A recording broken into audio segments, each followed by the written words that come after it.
Selamat malam, selamat Hari Kemerdekaan buat Republik Indonesia. Semoga kita semua selalu dalam keadaan yang merdeka, baik dari psikologi ataupun dari keuangan. Di video kali ini, saya akan kembali menjelaskan tentang analisa teknikal, di mana saya memfokuskan kepada analisa teknikal berdasarkan grafik. Jadi kita akan belajar memahami bentuk-bentuk grafik, gambar grafik seperti apa yang sering teman-teman lihat, yang ada deretan-deretan garis yang naik, deretan garis turun. Jadi fokus di video kali ini kita akan membahas tentang apa itu grafik, kegunaannya, fungsinya, macam-macam grafik. Jadi langsung saja kita ke videonya.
Ya, kalau untuk grafik itu, kalau yang biasa pakai technical grafik untuk open posisi, pasti di sana akan ada yang namanya time frame. Time frame itu ada yang time frame 1 menit, 5 menit, 15 menit, 30, 1 jam, 4 jam, 1 hari, 1 minggu, 3 bulan. Nah, 1 menit itu artinya candle yang terbentuk, satu candle itu terbentuk dalam waktu 1 menit. Jadi kalau umpamanya time frame 15, satu candle itu kalau teman-teman pakai time frame 15, jadi 15 menit membentuk satu candle. 1 jam membentuk satu candle. 1 hari yang membentuk satu candle.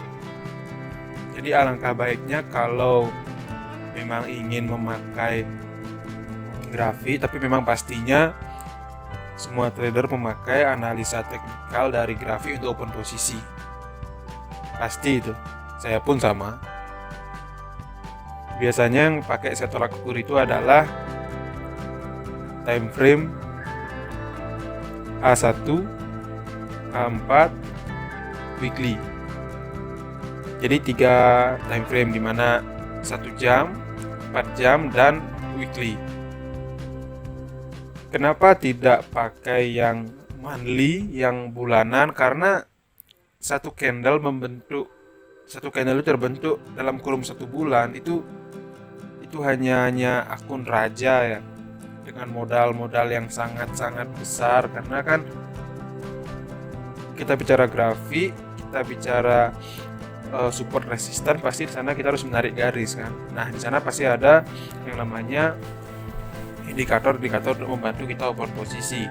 Kebanyakan orang akan open posisi ketika satu trennya mereka sudah ketahui, umpamanya akan naik bullish, mereka akan berani open buy. Lalu jika bearish, mereka akan berani open sell. Atau opsi yang kedua, ketika mereka open posisi berdasarkan tayungan, dalam arti sudah jenuh beli ataupun jenuh jual. Nah, di sana kan ada tuh support dan resisten. Nah, biasanya ketika sudah tinggi naik, sudah menyentuh yang namanya resisten, banyak trader yang akan open posisi sell di saat tren naik. Nah, takutnya ketika kita memakai time frame yang terlalu jauh 1 bulan, takutnya adalah market melewati resisten. Nah, jadi kita akan ketinggalan market lumayan jauh, jadi akan menguras yang namanya equity kita. Tapi kalau kita pakai time frame yang rendah di bawah H1 1 jam, ya kita harus memasang stop loss, kita harus memasang yang namanya take profit, karena pergerakannya kan per 1 jam, ibaratnya kita harus eksekusi cepat. Kalau umpamanya kita pakai weekly atau monthly, ya kita mingguan, bulanan baru kita liquid posisi ataupun liquid stop loss-nya. Jadi semakin besar time frame, modal semakin besar, kerugian semakin besar, keuntungan semakin besar. Jika kita pakai time frame di bawah H1, modal nggak terlalu besar, keuntungan sedikit, kerugian juga sedikit, tetapi kesalahan dalam kita open posisi akan lebih sering daripada kita open yang time frame yang lebih dari daily. Kenapa? Karena umpamanya kita dalam 6 jam market itu bullish naik, tapi kita pakai acuannya H-1, sudah naik 1 jam, kita liquid dong. Nah, nanti kita open lagi.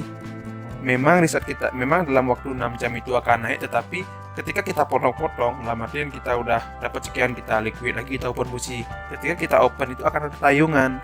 Nah, tayungan itu kadang trader psikologinya nggak kuat untuk melihat, padahal marketnya naik, tapi kenapa ya bisa turun? Karena ya itu dia, pergantian jam itu tidak akan candle itu langsung dari ekor ke batang, tidak akan langsung naik. Dia akan membuat ekornya dulu, dan ekor itu bisa sejajar dengan open dari candle sebelumnya.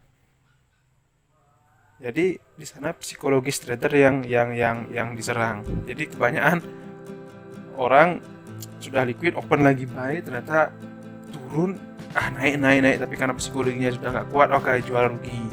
Pas naik dia open lagi, dapat untung lagi, dia open lagi, ternyata turun lagi, buat ekor lagi. Nah, jadi ketika kita pakai time frame lebih kecil, kesalahan dalam kita open posisi semakin sering. Sekalipun stop lossnya kecil iya, tapi kalau kita asumsikan berapa kali kita salah ya sama dengan kita mempunyai kerugian yang besar kan gitu.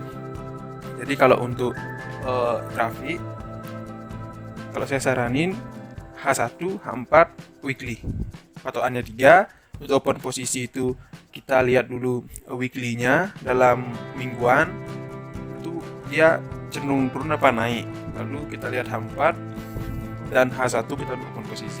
Kalau dia udah berada di sekitaran support kita bisa open buy, ataupun sudah sekitaran resisten kita bisa open sell. Dari saya itu aja, terima kasih.